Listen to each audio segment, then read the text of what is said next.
Hello, magandang hapon po sa lahat, mga followers at saka sa mga nanonood, sa mga mamis. Nandito tayo ngayon sa Shalom.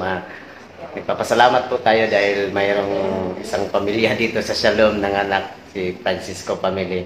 Nagpapasalamatan din po natin ang ating administrative director at medical director, lalo na kay Pastor Juno, kay Dr. Vicky.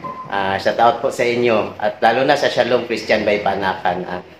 Nandito po yung pamilya Francisco ng anak dito sa Shalom. Nandito po sila ngayon. Isang pamilya po.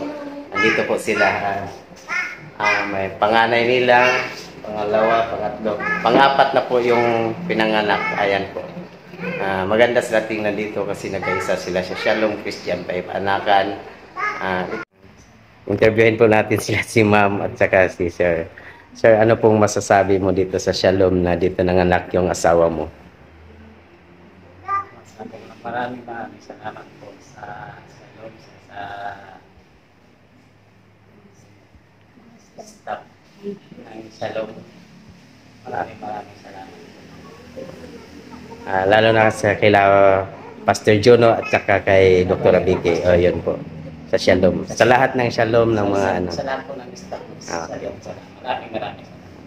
Ito po yung binisita namin doon sa anong lugar yun? Kabasbas? Sila po yung binisita namin doon po. Napakahirap po yung ano nila, yung daanan. Ikaw ma'am, ano pong masasabi sa pagpanganak mo na mayroong blessing na binigay ni Lord? Nung una po, nagpapasalamat po ako sa Panginoon. Nakaraos dito. Sa salamat sa mga salamat sa mga staff, kay Pastor Cholo at kay si Ma'am Vicky. At lalo na po sa kay Ma'am Dayan ay paano sa akin. At sa mga midwife po na po dito nagtatrabaho. Maraming salamat po. Okay po. Maraming din pong salamat sa inyo. Welcome po dito sa Shalom. Pero pang-apat na po yan. Bawal na po ditong pang-5. Okay po. Ayan po sila. Ayan.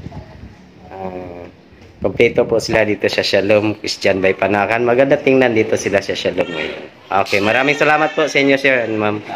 Okay.